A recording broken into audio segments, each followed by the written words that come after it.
when risen Lord showed up right before the disciples, Thomas wasn't there, but disciples were shocked. They knew it before. Jesus told them, I will come back.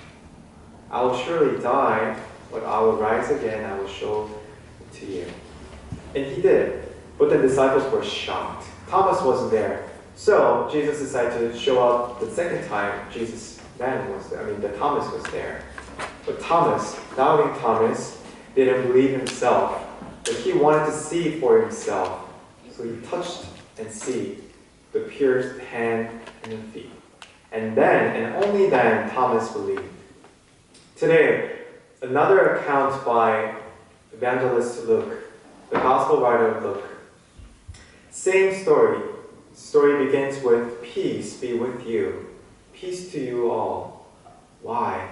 I must have to ask that question. They must be really frightened and anxious. Because though Jesus already told them, I will come back, they are frightened. They are anxious. Because their master, their teacher, is gone. No more. But Jesus all of a sudden appeared to them. Peace be with you. I'm here. Touch and look at me. I'm here. But if you take a very close look at the book of Luke, if you look at Matthew and also John, it doesn't talk about the fact that Jesus asked for some bread or some fish. Was Jesus hungry? I must ask that question. Was Jesus hungry when he appeared to them? What do you think? Was Jesus really hungry? No? Okay. I'll say no, right? And we have this good sense that he was hungry. Then why did he ask this question? Why did he ask for bread? Why did he ask for food?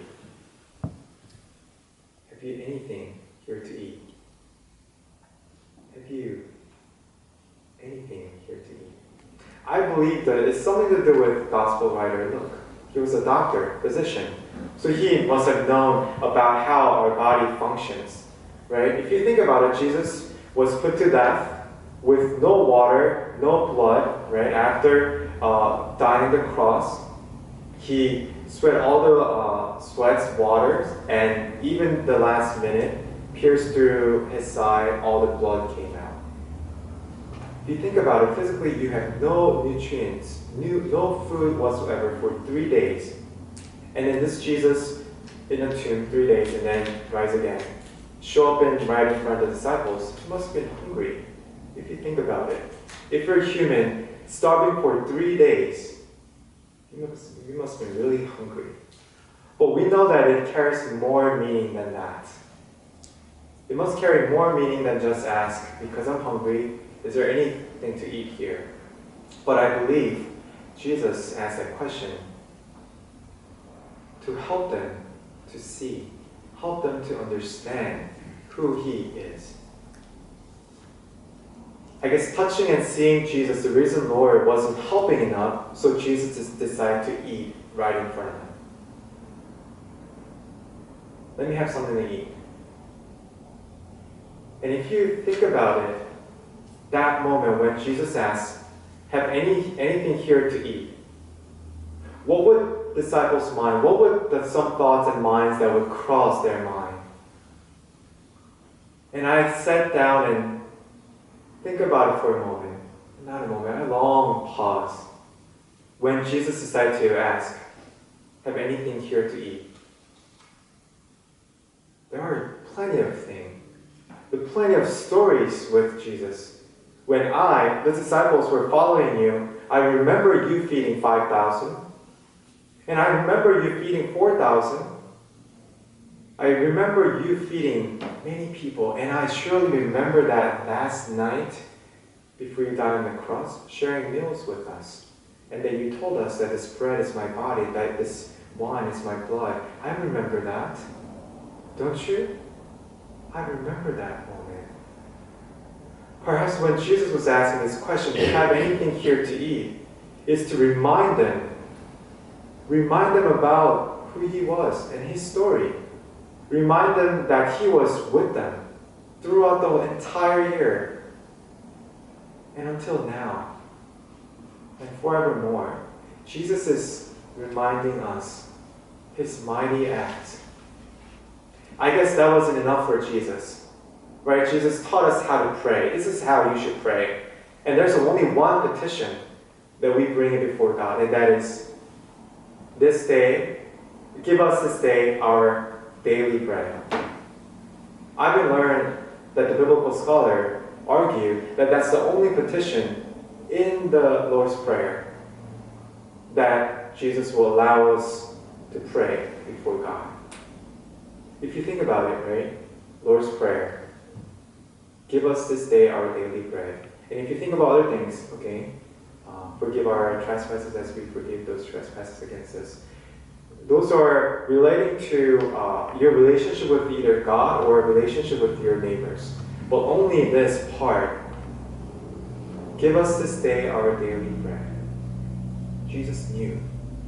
Jesus knew that we're human beings. We need food to survive. We need food. So he knew what's very dear to us. And he asked this question right into their face.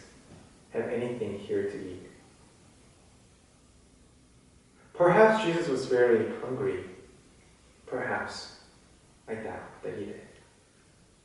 But surely, he was hungry for more. He was hungry for the people of God. He was hungry. He was concerned for those who are hungry. I believe Jesus was concerned for those who are hungry. And also, Jesus was concerned for his disciples. Not only he literally showed in front of them eating the actual food, but at the later the passage it talks about Jesus opened up disciples' mind to see what's in the scripture. Jesus knew what's important, not only the physical food that we eat, but the spiritual food. So Jesus fed his disciples first with the scriptures. Today we are here, and imagine if Jesus walks right in that door and asks, have anything here to eat. What would And for Methodists, of course you do. right? Yes. I mean, I can totally see myself as this passionate Peter, right? Peter, the disciple Peter, always passionate. I can surely say, someone like Peter will say, yes, Jesus, you can come over. I mean, fellowship, plenty of juice, crackers, cheese. Oh, don't forget about that brownie. Let's try that brownie. I'll say yes. But is Jesus asking that, have anything here to eat? But I think Jesus is asking us, have anything here to eat? Do you have anything to offer to this world? And I believe Jesus was asking the exact same thing to his disciples. Have anything to offer to others, to the neighbors? Because Jesus already showed it to them. Jesus already blessed them plenty. And disciples saw it clearly right in front of their eyes, but they didn't believe it. Here in this context, this passage that we read, we hear disbelieving, doubts many times. It wasn't just for the doubting Thomas. A lot of disciples were doubting whether he was really risen God. And Jesus knew what was needed of us. Not only the physical food, but spiritual food. And not only stopping that point, but he was asking further down, do you have anything to offer to the world? And disciples said, yes. And how do I know that they say yes? Because look, around this world, so many Christians, so many believers who decide to follow Jesus, who decide to share the good news.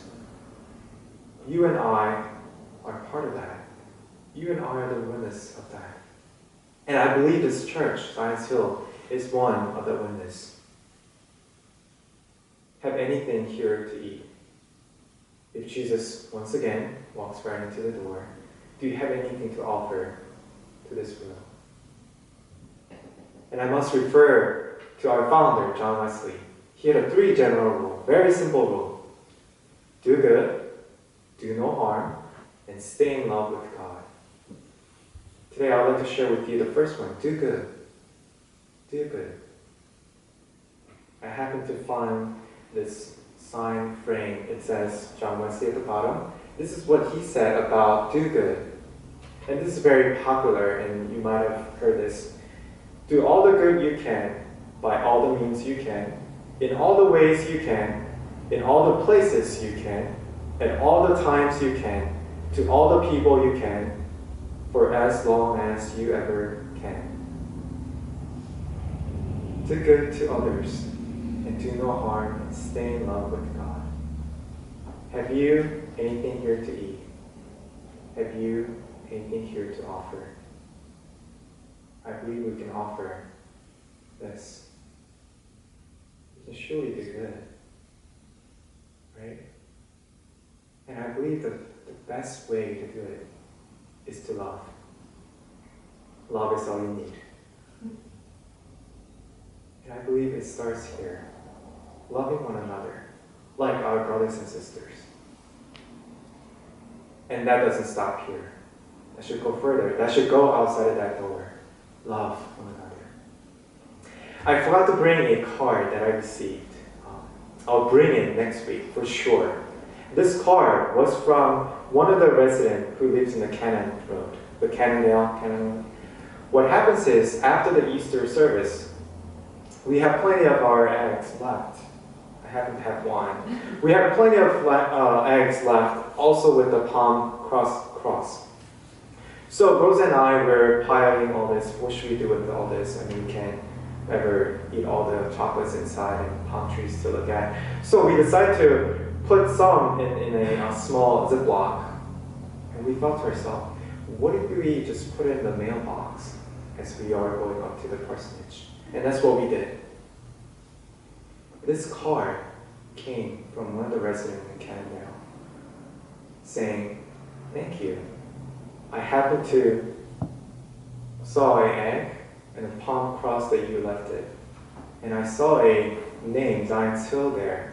We only put Zion's Hill UMC. So I guess he or she happened to know that this church belongs here. And actually, the writer knew that this church was very close to where he or she lived.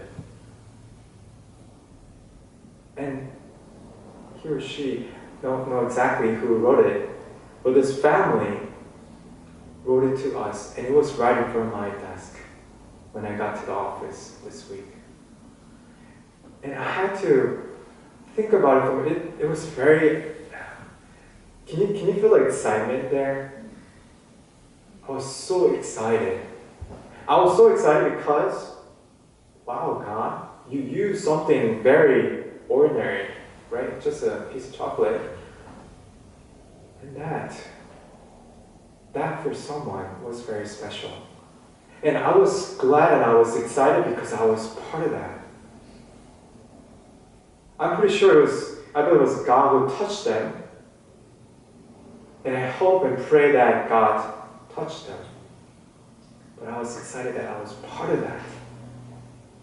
If I wasn't able to drop this on their mailbox, it wouldn't happen. But it did.